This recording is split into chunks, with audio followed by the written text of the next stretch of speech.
Hello, welcome to the Age of Listening channel. I'm sorry about the shadow going across. I'm getting a new stand soon.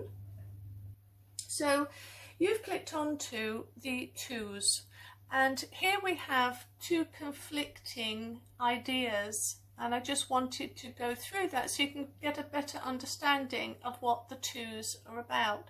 So in the Tarot de Marseille, you have the traditional, which is you follow the numerology, partnerships, balance, duality and choice. And we see that in the Two of Cups here. The cups are always symbolic of the female body in particular, although it is viewed as the body, but most of the time it's the female body. And it holds the blood, the DNA of life, which renews, heals and refreshes us. And I do understand that there is no growth without friction, and the male and female stand as opposites on the brink of creation. She'll say no more about that, wink wink. But in the other cards, of the secret societies that Rider-Waite and Smith belong to, they add the friction for you, and in adding the friction already, it kind of puts you into a position where you're looking at these three from a negative point of view and not understanding that actually they're sort of preconditioning you to think that choice is always difficult. Well, when did we get to this point where choice was difficult? And this goes to, and this brings me back to the Marseille Tarot de Marseille's version, where it's about duality. So I'm not going to go into what all of these means because we know that we'll be doing that tomorrow. But here two become three. Here two become an adventure. But instead it's procrastination, indecisiveness, juggling to know what to do in our life, what choices to make. And it occurred to me that choices are always difficult when we are in conflict, when there is inner conflict. Originally, just before the Rider-Waite-Smith, there was a mother, a lover and a son who had to make a decision. Do I follow what the family want me to do, or do I marry the girl of my dreams? You know, that was that was just before this one. And they got rid of that because because this is all about spirituality and the deep secrets of society, of secret societies. But this is more closer to the truth. So with the twos, when you look at this, instead of seeing a man, you know, shall I stay or shall I go now, you know, with him, you've got to see that he has developed the energy, the sudden burning desire to go into the world. And here he does it. Here she has a blindfold over her. The waters are quite tranquil. The sky is very blue. The moon of the subconscious. She has decided long ago what she's going to think. And she's very balanced in her thinking. You could say that this person is the sort of person who can see both sides. And here we have the Two of Pentacles, where we have choice, the abundance and power of choice. It's a positive thing. They've put, you know, rolling seas and, oh my goodness, I don't know what I'm going to do.